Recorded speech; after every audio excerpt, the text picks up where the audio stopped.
40 जो मजदूर थे उनको निकाला गया है और इस वक्त हमारे साथ एक्सक्लूसिवली जुड़े हैं न्यूज 18 पे उत्तराखंड के मुख्यमंत्री पुष्कर सिंह धामी जी। धामी जी, सबसे पहले तो बधाई, ऑपरेशन बहुत लंबा चला है और किस तरीके का पूरा आपका बताइए, इस दिन तक आपके मन में क्या चलता रहा, क्योंकि इसमें बहुत अप्स एंड डाउन्स आए।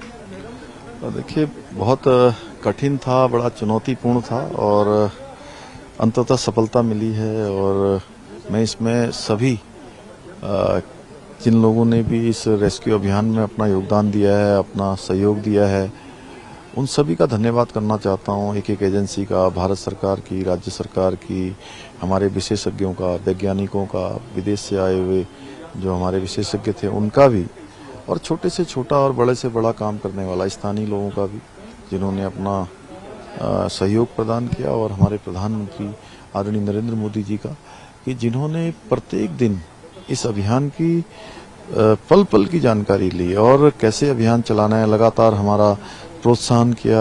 लगातार पूरे देश की जितनी भी टेक्नोलॉजी थी वो सारी टेक्नोलॉजी यहाँ पर हमें उपलब्ध करवाई। ये पहला शायद ऐसा अभियान होगा, मैं समझता हूँ, कि एक दिन भी 16 दिनों तक, 17 दिनों तक अभियान चला है और एक दिन भी ऐसा नहीं हुआ जिस दिन उन्होंने चिंता न करी हो।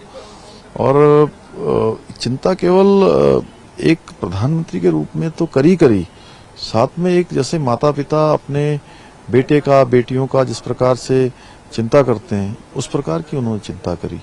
मैं बाबा बौखनाथ जी का भी नमन करता हूं, उनको भी, कि उनकी कृपा से ये काम हमारा संभव हो पाया। और पहले दिन से बहुत ही चुनौतीपूर्ण लग रहा था। कभी लगता था कि अभी अभियान पूरा हो जाएगा, अभी जेसीबी पोकलैंड से मलबा हट जाएगा, फिर ह्यूम पाइप जब लाए गए, उन पाइपों से जल्दी हम वहां तक पहुंच जाएंगे। और एक एक करके सारे जो हमारे प्रयास थे वो रुकते जा रहे थे। हम करते थे, फिर ऑगर मशीन लाई गई। उसको भी जब हम 21 मीटर पर गए तो ऑगर मशीन अंदर फंस गई। तो वो बहुत बड़ा 16 तारीख का दिन हमारे लिए बहुत झटका देने वाला दिन था। चारों तरफ अंधेरा ही अंधेरा दिखाई दे रहा था कि कैसे क्या होगा। कुछ कह रहे थे वाइब्रेशन हो रहा है। अब काम करने वाले भी अंदर से बाहर आ गए हैं। एक दिन 24 घंटे काम रुका रहा, फिर उसको किसी तरह से कैनोपी बनाकर, ऊपर सेफ्टी बनाकर उसको काम को फिर शुरू किया गया। फिर जाकर 34 मीटर पर फिर रुक गया। फिर से जो है दोबारा पूरी मशीन निकाली गई, फिर डाली गई और फिर आगे पाइप को बढ़ाया गया। 48 मीटर पर जाके तो बिल्कुल ही जाम हो गई और मशीन भी जो है पूरी डैमेज हो गई, ऑगर मशीन। तो वो बहुत कठिन समय था, जिसके कारण से 3-4 दिन का समय जो हमारा ज्यादा लगा।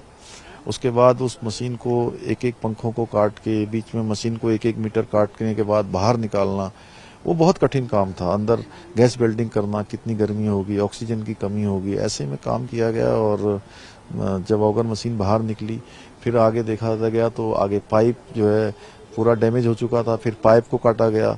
पाइप को काटने के बाद फिर आगे बढ़ाया गया पाइप को, तो फिर गडर आ गया, फिर गडर को काटा गया। तो उसके बाद फिर मैनुअल डीलिंग शुरू हुई और वैसे करते करते कभी लगता था कि अभी होने वाला है, आज हो जाएगा। फिर वो फिर 2-3 दिनों के लिए टल जाता था। फिर अंदर ऐसा लगता था कि जो हमारे भाई, श्रमिक भाई हैं, उनका हौसला कहीं कम न हो, इसलिए उनसे भी बीच बीच में लगातार हम कम्युनिकेशन करते रहे। मैं स्वयं भी बात करते रहा। लेकिन अंदर के जो हमारे श्रमिक भाई थे वह भी जो है बहादुर थे और उनके अंदर भी बहुत बहादुरी थी। उसके कारण से वो हमें भी लगातार कहते थे कि आप अपना काम करिए और हम यहाँ बिल्कुल ठीक हैं, बाहर आप जो है ठीक से रहिए और हमको 5 दिन 10 दिन जितना भी लगेगा हम ठीक है, हम कोई परेशानी नहीं है और हमें सुरक्षित बाहर निकाल लीजिए।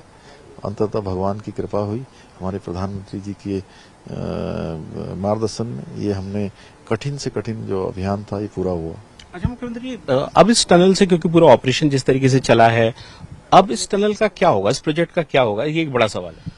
नहीं, देखिए, भारत सरकार ने सभी टनल प्रोजेक्ट जितने भी देश के अंदर चल रहे हैं सबकी सेफ्टी ऑडिट का आदेश कर दिया है। और हमने भी कहा है कि राज्य के अंदर जितने भी हमारे इस प्रकार के टनल के प्रोजेक्ट हैं उन सबकी हम समीक्षा करेंगे। सर, इस साल की शुरुआत जोशीमठ आपदा से हुई, वो भी एक सरकार का बड़ा टेस्ट था। दूसरा ये आपदा इस साल जाते जाते, इन दोनों आपदाओं के बीच में आपका अनुभव कैसा रहा? आपने इसमें क्या लर्निंग सरकार के लिए या बाकी आने वाले प्रोजेक्ट्स के लिए भी रही? देखिए, आपदा किसी एक कारण आपदा का नहीं होता है, आपदा तो आपदा है। मैं यही कहना चाहूंगा कि ऐसे समय में सभी के जो बातें हैं, सभी के जो प्रयास हैं, सभी की क्रिया प्रतिक्रियाएं हैं, वो एकीकृत होनी चाहिए, और एकीकृत होने से एक दिशा में प्रयास होता है और आपदाओं का प्रभाव भी कम होता है। हम अपने जो प्रयास करते हैं वो भी सफल होते हैं।